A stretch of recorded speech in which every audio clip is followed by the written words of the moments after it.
बघा ना, फक्त शक्तिमान पाहायला गेलेल्या त्या दोन मुलांना घरातून हाकलून दिलं. पण घरी आल्यावर आईने जे सांगितलं ना, ते ऐकून त्यांची स्वप्नच बदलली.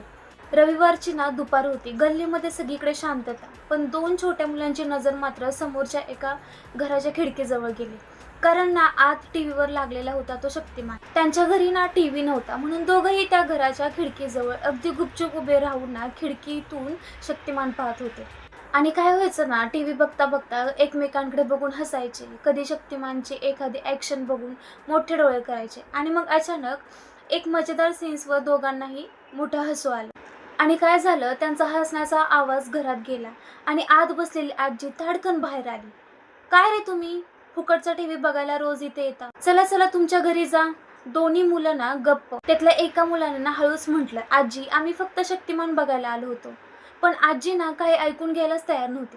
"चला म्हटलं ना, इथून निघा." दोघांनीही ना मान खाली घातली आणि ना हळूहळू आपल्या घरी निघून गेले. रस्त्यात एकमेकांशी काहीच बोलत नव्हते. घरी गेल्यावर पाहिलं ना तर आई स्वयंपाक करत होती. दोघेही आईजवळ गेले. एकाने विचारलं, "आई, आपण टीव्ही का घेत नाही?" आई थोडा वेळ शांत राहिली आणि मुलांच्या चेहऱ्याकडे पाहत म्हणाली, "बाळा, आपली आत्ता परिस्थिती तशी नाहीये. आता घर चालवणं कठीण होतंय, म्हणून आत्ता टीव्ही घेणं शक्य नाहीये." मुलगा लगेच म्हणाला, "पण आई, आपण हप्त्यावर टीव्ही घेऊया ना."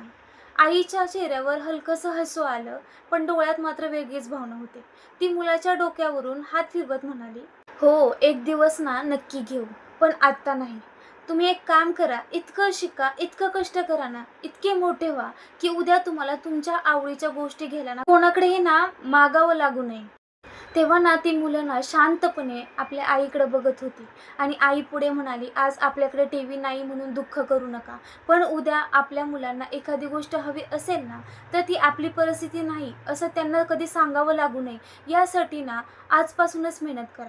त्या दोन्ही मुलांना ना कदाचित त्या दिवशी ना आईच्या त्या बोलण्याचा अर्थच समजला नसेल. पण खरं सांगायचं झालं तर ना, शक्तिमान हा टीव्हीवरचा सुपर हिरो राहिला नव्हता. तो त्या आयुष्यातील ना एक छोटा मोटिवेशन झाला होता. कारण त्यांना समजलं होतं, की खरा सुपर हिरो कोण असतो. तो जो परिस्थितीशी लढतो, जो स्वतःच्या मुलांच्या इच्छा पूर्ण करण्यासाठी दिवस-रात्र कष्ट करतो. आणि कदाचित त्या मुलांच्या आयुष्यातली सगळ्यात मोठी गोष्ट टीव्ही नव्हतीच. ती होती त्यांच्या आईची एक ओळ, "इतके मोठे व्हा, की तुम्हाला तुमच्या छोट्या-छोट्या इच्छा पूर्ण करण्यासाठी कोणाकडेही पाहावं लागू नये." आणि हो, कोणाला हा व्हिडिओ बघून तुमचे 90चे दिवस आठवले, मला खाली कमेंट बॉक्समध्ये नक्की सांगा. आणि माझ्या चॅनलवर तुम्ही जर नवीन असाल तर चॅनलला सबस्क्राईब, फॉलो आणि एक लाईक करायला विसरू नका. Thank you.